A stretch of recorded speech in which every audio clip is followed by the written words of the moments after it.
Well, hey YouTube, it's Petey Two Finger back. Making an all-in-one effect unit, which is it's going to be a J-Fed buffer, an Electro-Harmonics bass balls, which is an auto wah for the bass guitar.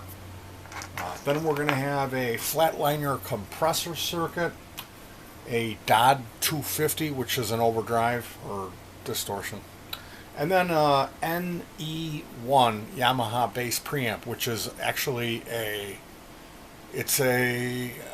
parametric EQ. So this is all going to live in a. This is the chassis that we have. It's a.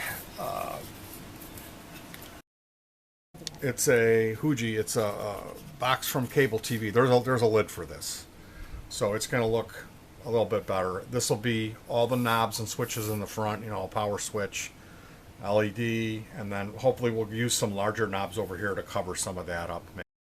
It all depends on how we lay it out and design it. But the circuits. What I wanted to talk about right now is just your like ergonomics and your work area.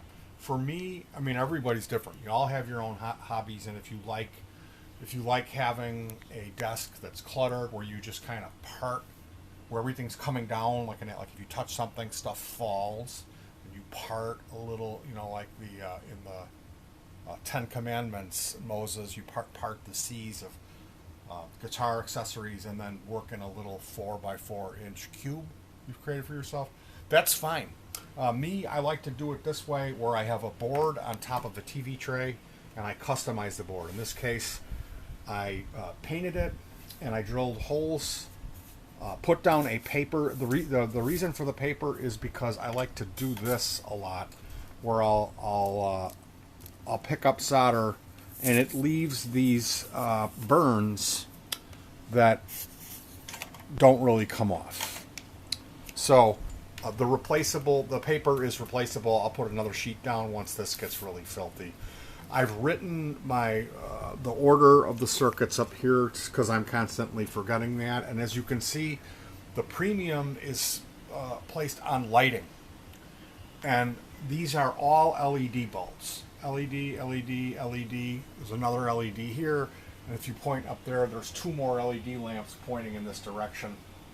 So with all of this combined, the LED lighting, I'm using less electricity and there's a lot less heat. That's the number one thing, is I don't want to be sweating when I'm working. So clean work area. I've got this so I can kick this light back here, move this.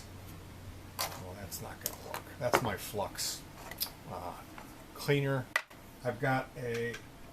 I'm really proud of myself for this setup. I've got a pill bottle of water because I'm going to be working for probably 12 to 16 hours, and that's going to dry out. This sponge is going to dry out. So I can reach over and I got water. So over to my left, I've got my drill bits, my drill power pack, my drill. I've got some fans watching me work. How do you activate this?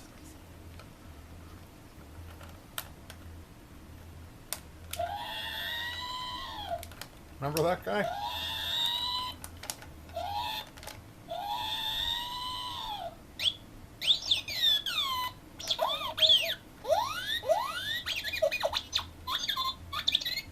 I don't know if you guys ever saw that Star Wars rant video I made years ago, right when Lucas sold the franchise to Disney. I enjoy it. So yeah, we've got these are I guess I should show you, right? This is what I built. This is what's going to go in that chassis, and then there's going to be this power pack, which is like 12 volts or so, probably 12 and a half. Those are the batteries that pop in here. And so at this point, I've got to go through, like today, what I'm going to be doing is going through and testing each circuit. We tested these two work. Confidence is high on the 250, which I think that's this. Confidence is low on this flatliner, and this NE1. Medium confidence here, but look at, there's a little guy. See the little guy? There he is. Hope that didn't break off. It's been getting bent over a lot. So again, my flat line this, we're going to look that one out. What I'm trying to accomplish here, like you could show this area with the tools, is having pretty much everything I need at arm's length. Like over here, I have, you know, marking, cleaning, snipping, stripper tool. That's a really nice stripper tool. This is what we use to cut out the holes in the Vero. This is what I use to cut the Vero board. What you don't see is a heavy piece of sandpaper on a sanding block that I sand that off and then clean that dust because it's toxic. So I always try to keep everything relatively clean. We have up here the Weller iron with, this is a cheap Heiko 900. That's from eBay, and I don't have any paper towels right now, which is a problem. So yeah, here's a bottle of rubbing alcohol. This is the solvent that I use most often. And like I said, I really need a tissue. Oh, here's a little bit of tissue. How do you like that? So we're going to clean the handle. There's schmutz on the handle of the... There's goop. And goop is glue residue from tape. And I really don't like gloop or glop. Any of that type of stuff, I really, that kind of makes me see red. And with this situation, there was a little... an attenuator, a rheostat, if you will, on that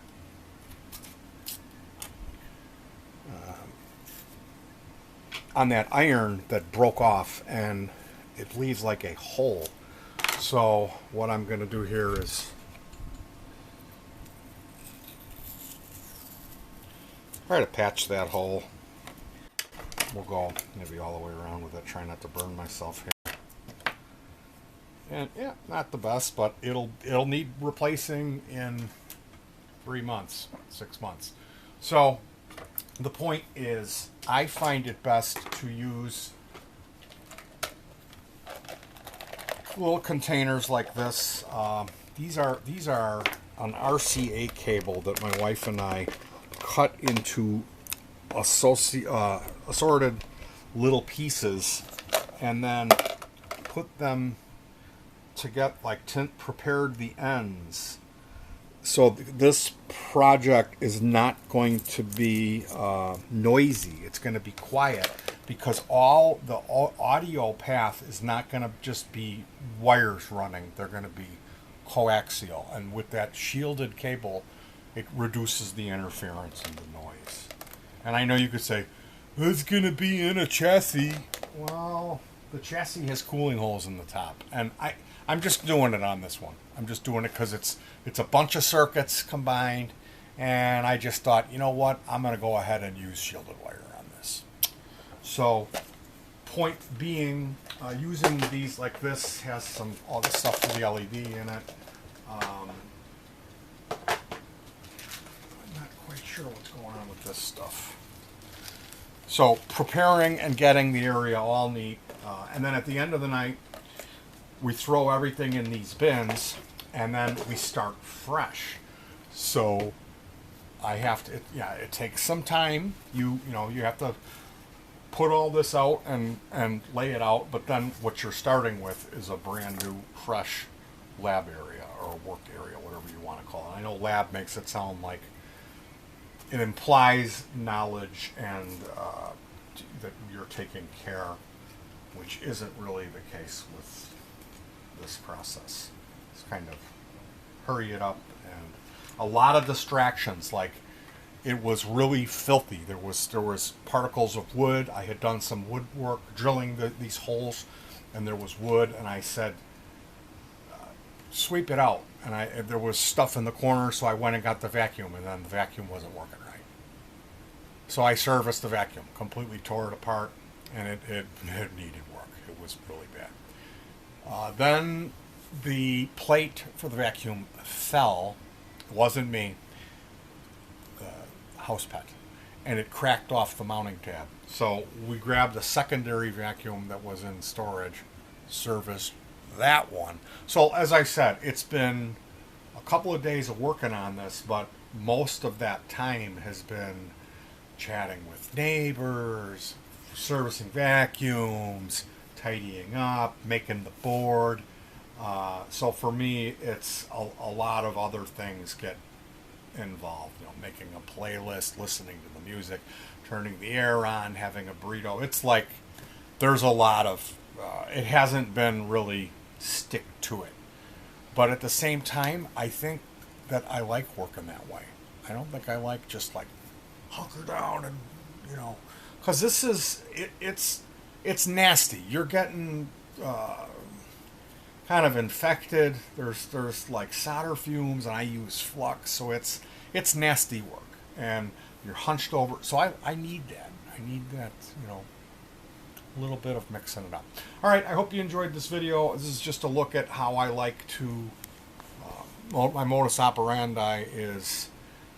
It's nice to have an area, but I really permanent area. I had that once, and then I found myself working in other areas. So this is where I'm at now. It's set up kind of for comfort. I've got like pillows and because of my bad back. So